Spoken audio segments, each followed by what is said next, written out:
Well, let me bring in Lieutenant General Ben Hodges, retired US commander in Europe. General, great to have you on Uncensored. You've heard there the conflicting views. From your perspective, with all your extensive military background, what did you make, first of all, of what you saw in the Oval Office on Friday? Well, thanks for the privilege. And extensive military service is another way of saying I'm really old. So thanks for the euphemism. My apologies for the ageist way I framed that. Look, I have to say, Friday was one of the hardest days for me I've had in a long time. It was very difficult to watch how President Zelensky was treated in there, and look, you could criticize his, as Dave just did, the fact that he pushed back there in the Oval Office. But you know what? I mean, he's leading a country that's fighting for its survival, and he was being bombarded with absolute false information. And it also revealed to me, or made it clear to me, that the people around the president do not understand the nature of war or why people fight. This notion that, look, you got to stop, you don't have the cards. George Washington sure didn't have the cards. The Taliban didn't have the cards. The Vietnamese did not have the cards, but yet all of them defeated much larger, technically superior forces. And so I think that what's missing from this is a clarity of what is our strategic objective. What are we trying to accomplish? What do we want in Europe? Why does Ukraine matter? It's not charity, obviously. It's because the Chinese are watching to see, are we serious when we talk about respect for sovereignty, respect for international law, respect for freedom of navigation. And if the Chinese see that we're not even willing to do this in Europe, then I don't think they'll be very impressed with what we say and do in the Indo-Pacific. And of course, our economy is tied to Europe. The biggest trading bloc in the world, or the trading relationship, is between Europe and the United States. And so if Ukraine fails, you're going to see about another 10 million Ukrainian refugees heading into Poland and Germany and Western Europe. That affects us. So the Biden administration failed to do it. The Trump administration has not yet done it, to say our strategic objective. Before I go to Andrew to respond to that, General, just from a pure military perspective, is there any way Ukraine can either win this war with enough support or chuck Russia out of the 20% of Ukraine it's currently occupying? Are either of those two things remotely achievable? Absolutely. Look, this war has been going on 11 years. 11 years, and Russia still, with every advantage, only controls 20% of Ukraine. They have gone a total of 60 kilometers in the last year from Avdiivka to the outskirts of Prokhorovsk. That's it, despite enormous advantages and huge casualties. The great Russian Black Sea Fleet, nobody even talks about them anymore. The Russian Air Force failed its two main tasks, achieve air superiority and interdict the lines of communication from Poland and Ukraine. They're not able to do it. So it's clear that the Russians do not have the ability to break through or overrun the Ukrainian defenders the way their grandfathers did in the Second World War. That just doesn't exist. So, and this is without the United States actually committing, or European countries actually committing to helping Ukraine win. The Biden administration never could say, we want Ukraine to win. And so you ended up with this sort of a drip, drip, drip support. And of course, I think if the Europeans are finally waking up, that they realize that they are going to pay an enormous price if Ukraine fails. And so about 50% of the ammunition that's produced in Europe today goes to customers in the Middle East and in Africa. So it's not like they don't have industrial capacity. They have not yet shown the political will or the strategic backbone to do what needs to be done. Okay, and Andrew Wilson, some people on the conservative right in America want to see Zelensky resign and have somebody else to deal with here. What do you feel about that? Well, I mean, there hasn't been he suspended all elections in his nation and probably hang on, on that point though, just to be clear, the country remains under martial law. So it was supposed to have an election, I think, last April, May. If this happened here in the United States, these guys would be screaming bloody murder, that Trump was a dictator, that he was a neo-Nazi, that he was a fascist authoritarian. If this happened under martial law in the United States, these guys would be screaming for blood right now. For some reason, though, when it's Zelensky, it's fine because it's under martial law. That makes it all better. They can press people into service. That's okay. They don't mind that. But how could they? Okay, but how could they? But Andrew, how could they realistically have a free and fair election, given that 6.5 million Ukrainians have left the country as refugees? Perhaps they could. Hang on. Let me finish. 3.5 million more are living under Russian occupation, so clearly can't vote freely or fairly in the way they may wish to. Plus, they're still at war, so there's a front line which has thousands and thousands more Ukrainians battling it out every day who wouldn't be able to vote either. How does this election even happen? Never mind the fact that under their constitution, which got parliamentary massive support, dictates they can't have an election while they're under martial law anyway. But how do you have a free, fair election, given those set of circumstances? Yeah, perhaps you couldn't, though there are war-torn regions before which have had elections. But let's just grant for a second that you couldn't. So what? These guys would still be screaming bloody murder if the shoe was on the other foot here in the United States, and it was impossible for us to do a free and fair election. Nobody did when the UK. They would still be screaming about it. But nobody did when the UK didn't have an election for 10 years before and during World War II.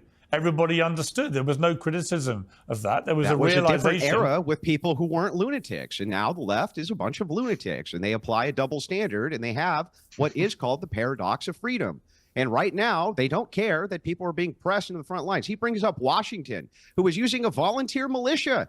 Nobody was getting pressed into service in order to fight off the British. These people are lunatics, and they're bloodthirsty monsters, ultimately. Anytime we try to move towards peace, as Dave Smith rightly points out, these people want to do everything possible to not do that because, Putin might get a W. It's like, look, ultimately, I'm going to say this again, reiterate it again.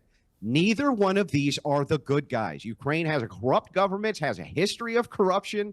The Putin and Russia, history of corruption, very, very bad countries doing very bad things to each other. The Europeans didn't, if they cared so much, how come they only recently started to actually fund this? When Trump got into office, I agree with you.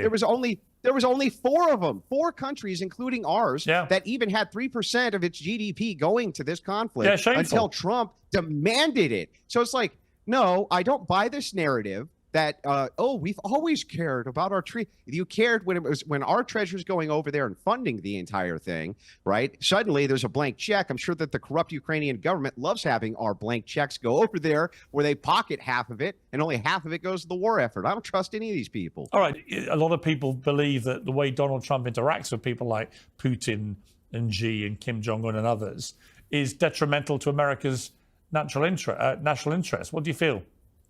Although weirdly, there seems to be something so contradictory here between making the argument that Vladimir Putin is so weak that he can't even take over Ukraine, even though he's been at war with them since 2014 or however you want to calculate when the war actually started.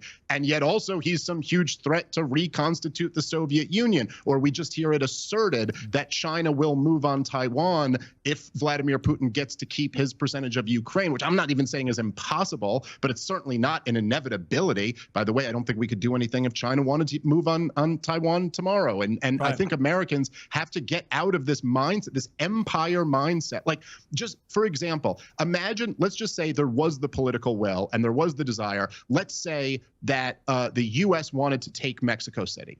We had decided we're going to do that. What could Russia do to stop us? What could China do to stop us? Nothing. The idea is ridiculous. If we decided we wanted to do that, then we do that, period, because we're the bigger, stronger country. And that's not great, but it is the way of the world. Look, the bottom line here is that people, and I will say like me at this point, because I've been talking about this conflict on big platforms for years at this point now, the head of NATO, Stoltenberg, I always get his name wrong, but he himself said that in late 2021, Vladimir Putin drafted a treaty between Russia and NATO. And what he was asking for was a promise that Ukraine will not become a member of NATO. And he said for that he would not invade. And you know, the people like you just interviewed the great Jeffrey Sachs before we started this panel, the people like that, that's the deal we could have had if we had listened to people like that. And now, oh my God, wouldn't you give anything for that deal? Imagine you could have all of Ukraine, minus Crimea, under Ukrainian control, and all you had to give was a promise of not bringing Ukraine into NATO. Now, NATO's not even on the table anymore, and there's no way Ukraine's going to keep 100% of its geographic integrity from the beginning of the war. This is the reality of the situation. Governments are not perfect, and neither is ours, but peace is better than war. This war did not need to happen, and it's been an absolute disaster, worst of all for the Ukrainian people. On the issue of the election, I think it's worth noting, and I'll come to you, General, if I may, for a response to this, but Ukraine's parliament voted overwhelmingly to approve a resolution affirming the legitimacy of Zelensky's stay in office, asserting the constitutionality of deferring the presidential election while the country is at war. The 268 parliament members present voted unanimously to approve the resolution, while 12 other MPs were not present during the session. So that seems to me to be a very clear democratic mandate by the elected officials of Ukraine to endorse not having an election until the war is over. Well, you know, some of us may not like the fact that Ukrainian martial law includes a suspension of elections, but that is the law. And so, and then the fact that the Rada made the decision to vote and give that sort of public endorsement, to me, that's compelling. Now, I do want to say, give Dave Smith credit. I finally heard him say something today that I agreed with. This war could have been avoided if we, the West, led by the United States, had responded appropriately after Russia invaded Georgia in 2008, if we had responded appropriately after they invaded Ukraine in 2014. And that's not a game. I mean, the whole world saw Russia invade Ukraine in 2014. And we did nothing when they jumped over the Obama red line in Syria. So this war is a result of failed deterrence. And trying to explain deterrence and spend money for deterrence is always a tough sell, because you have to convince taxpayers and voters and legislators of what the risk is and why you have to do it. That's hard. But it is much, much cheaper, obviously, to do that, to have successful deterrence, as we did for over 70 years after the Second World War, versus dealing with the failed deterrence we're dealing with right now.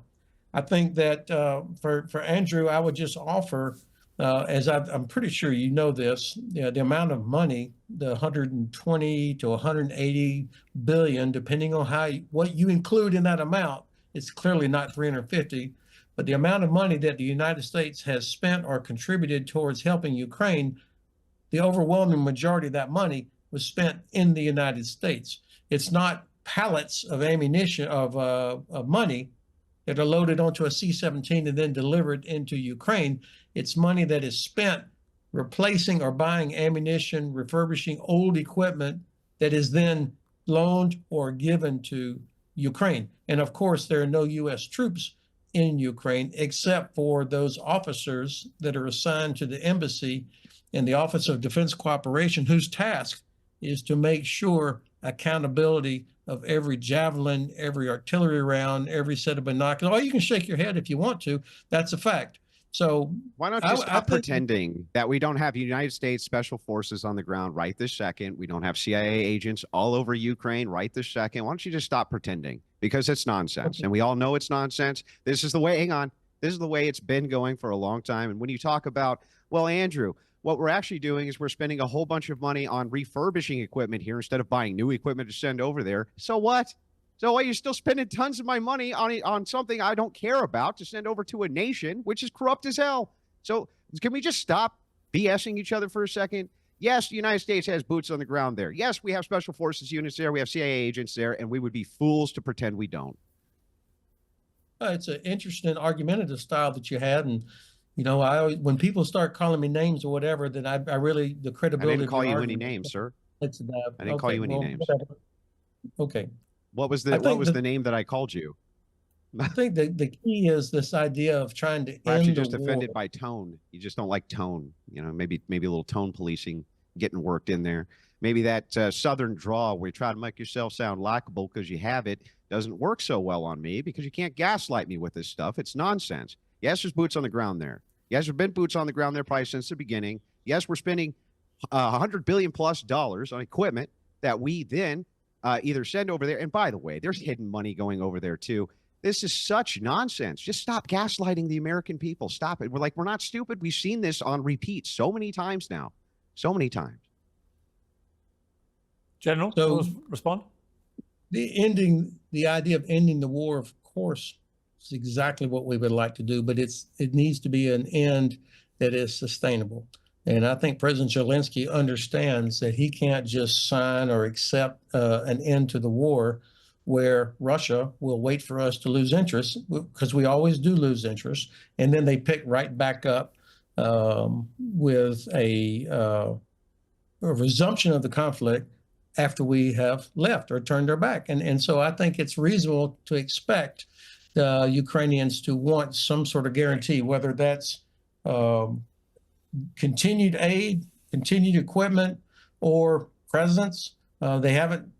I don't know exactly what that looks like. Obviously, I would prefer to see Ukraine in NATO. We get better the day they join NATO. It's not going to happen anytime soon, especially if the United States is not willing to do it, and the Biden administration also is not willing to do it. But how do we end it when you're the partner on the other side, negotiating partner on the other side of the table is Vladimir Putin? I mean, there's no reason to have confidence that they will live up to any agreement because there's nothing in their history. And I do appreciate that Andrew likes my North Florida accent. Well, let me bring in Dave. I want to bring in Dave. We've got. Yeah, I never quite understand this argument that seems to just logically fall apart, that we can't end a war because the war might pick up at some point in the future, and therefore, if we don't have a perfect guarantee that, I mean, even if it, I mean, I don't know. I've heard the entire time through this war, including on your show, Piers, that if Putin was successful in Ukraine, then he was going to move on Poland, right? Like, this is what Joe Biden kept saying. This was the official, like, you know, fear mongering of this war. And so if you're telling me that even NATO membership isn't a guarantee, then yes, we never have a perfect guarantee. By the way, you also don't have a guarantee from any government in the history of the world. That doesn't mean that ending a war isn't still a positive. And I just want to go back to what was, brought up initially. The idea that this was a case of failed deterrence, and that if only we had deterred Vladimir Putin sooner, then we could have avoided this whole thing. I mean, let's just kind of quickly overlook the last 20 years of U.S. foreign policy in Europe. We've expanded NATO all the way to Vladimir Putin's borders. We constantly floated out the idea for years that we would include Ukraine at some point, give them full membership. We said point blank in 2008 at the Bucharest summit that we were bringing Georgia and Ukraine into NATO before Russia ended up going to war with Georgia there. And then we I mean, look, Piers, like we've done this before on the show too, right? But just imagine, if you can, have a little bit of strategic empathy and put yourself in the Russian shoes. If Russia, let's say the Soviet Union had never collapsed, and the Soviet Union had poured $100 million into a Mexican street protest that overthrew a democratically elected government, and they had been saying for years they were going to bring Mexico into their military alliance, and then when the new government came up, they recognized them immediately and started arming them, as Donald Trump foolishly bragged about the other day with Zelensky in the Oval Office. Pierce, do you think Americans would feel that was deterrence, or do you think we might view that as a provocation? Into the debate. nobody's mentioning the nuclear arsenal that Russia has. That's what makes it different to any of these other countries. Russia on its own has more nukes than any other country, including the United States. That is a fact. There are, I think, 9 countries in the world that have nukes. The UK has some, France has some. There are American nukes at a number of other European countries. But let's be clear, when it comes to deterrent, there's probably only one deterrent that Putin really cares about, and that is a nation that is nuclear armed. And when I interviewed, and I'll bring the general in here for this, when I interviewed President Zelensky 2 weeks ago, he did say, as part of the security that he wanted, maybe we could have our nuclear weapons back, because of course, when Ukraine became an independent country, they had a lot of Russian nuclear missiles on their territory, a lot.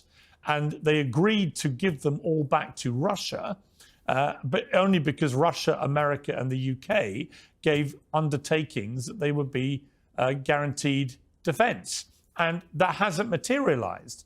And so you could argue, if you go right back to the start of all this, from when Ukraine went out on its own, had they been allowed to keep some of those nuclear missiles that were Russian-owned but were on Ukraine territory, had they been able to keep them and remain a nuclear power, that might have been the only thing that would have deterred Vladimir Putin. Now, what would you say to that? Well, of course, you have to take Russia's nuclear capabilities seriously. They have a lot of them. They don't care how many innocent people might be killed. But I think that it was a mistake of the Biden administration to assume that if Ukraine was successful or we did too much, that Russia might retaliate with a nuclear weapon of some sort. And I think there was never a chance they were going to do that, because there was no benefit to the Russians to use. But would Russia have invaded Ukraine if Ukraine had retained some of the nuclear weapons they had to give up back in the mid-90s? Well, that's a fair question to ask, but I don't know. I mean, having a nuclear force is incredibly expensive. Almost half of UK's defense budget is tied up just in their nuclear force. So could Ukraine have managed to continue a nuclear deterrent that was modernized, ready, prepared, when in fact, it's not just about having those big silver bullets. It's also the whole system to be able to deliver it. And I'm not sure that that's I can't answer that with any sort of assurance. But nuclear deterrence, this has always been one of the most important contributions of the United States to NATO, was the nuclear capability that we brought, as well as what UK and France possess as well. So we do live in a nuclear world. I think it was unfortunate that we allowed ourselves to be deterred by Russian threats of nuclear weapons, because now everybody else that wants a nuke or has one or is trying to get one sees that we could be deterred by just the threat of the use of I totally agree. I was saying that actually throughout the entire time. Every time Putin was in a bit of a hot situation, he'd just rattle his nuclear saber in a threatening and aggressive manner, rather than the deterrent, defensive manner that you're supposed to do with your nuclear deterrent. And everyone backed off, terrified. That's not how a nuclear deterrent is supposed to work. You're supposed to, if you've got as many as he's got, which the Americans and the UK and France collectively would have, rattle them back. That's the point. Anyway, I've got to leave it there. Thank you. Fascinating debate. I really appreciate it. Thank you all very much.